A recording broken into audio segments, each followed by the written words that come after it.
10.2 Finding arc measures. Essential question: how are circular arcs measured? Can you prove circles are similar? A central angle of a circle is an angle whose vertex is the center of the circle. So this is the vertex and it's the center of the circle, and that's why we call it a central angle. So this angle is 59 degrees, then this arc right here will be 59 degrees, and this is how we write it. Very much like an angle, angle AOB is equal to 59 degrees. We use this little measure item. You're going to have to do that same kind of thing with an arc. And that little M says you're about to give me a degree answer.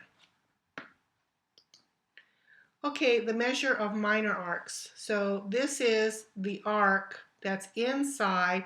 If you think of the angle, it's inside that angle, and that's going to be a minor arc.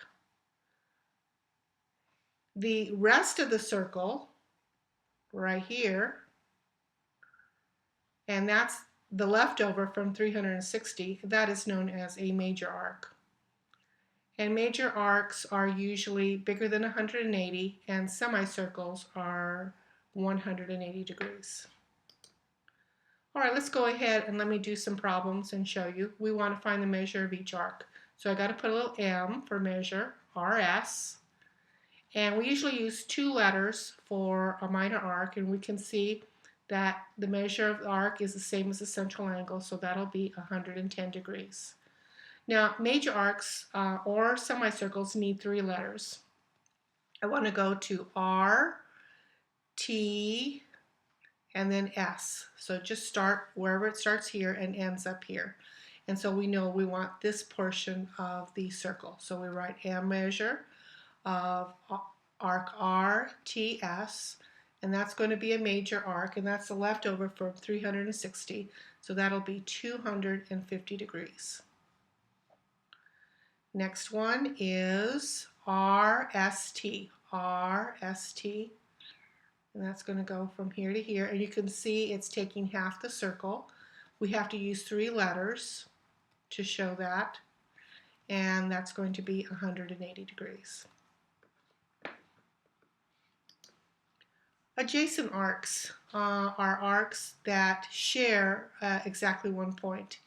And just like with the angle addition postulate, so if we had an angle situation like this, A, B, C, and O, we would say the measure of angle AOB plus the measure of angle BOC is equal to the measure of angle AOC. The same kind of thing is going to happen with arcs. We're going to have an arc addition postulate. So the big arc is equal to the sum of the 2 smaller arcs, as long as they share a point in common. All right, so let's go ahead and find the measures of these arcs using arc addition postulate. So we want to find the measure of arc GE, and GE is this. And I know that this portion of the arc is going to be 40 degrees, and this portion of the arc will be 80 degrees. So I'm going to add them together, and that'll be 120 degrees. I want to find the measure of arc GEF, so it's going all the way around here, GEF. I already know that this portion is 40 and 80, and this arc will be 110. So I'm just going to take all 3 of them and add them together, and so that's going to be equal to 230 degrees. 230 degrees. Now we want to find measure of arc GF. Since this amounts to 230 degrees, then the leftover right here is going to be 130 degrees to get the 360 out of that, and this answer will be 130 degrees. All right, let's do it again. Measure of arc AC, measure of arc from A to C. Now we can go from here, A to C, or from here. Now this is the major arc, so since they're only giving me 2 letters, my assumption is they want me to do the minor arc. And that minor arc means I'm going to take these 2 arcs, 108 degrees and 29 degrees, and add them up, and that should be 137 degrees. Now I want to figure out angle ACD. So ACD would start here, A, go to C, and then go to D. And you can see we're going to add 3 arcs together. It'll be the 29 plus the 108 plus the 83. And so altogether that'll be equal to 220 degrees. I think you probably have the right idea, so let's go and see what you can do. Take a minute to stop the screencast, identify whether the arc you're finding is a major arc, a minor arc, or a semicircle, and then find its measure. And here are the answers. All right, congruent circles are circles if and only if a rigid motion or a composition of rigid motions map one circle onto the other. That's the only way you can have congruent circles. Okay, and here's the proof. Congruent, if you have the radii congruent, then you have congruent circles. And that's because you can go through rigid motion maps to get this moved over to here, and then these will align themselves because the radii are the same. Now the converse is also true. If you have congruent circles, then you know you can, if they're congruent circles, then you know that the distance from the center of the circle to a point of the circle is the same. So you know the radii are congruent. Okay, congruent arcs. 2 arcs are congruent if and only if they have the same measure and they are from arcs of the same circle or congruent circles.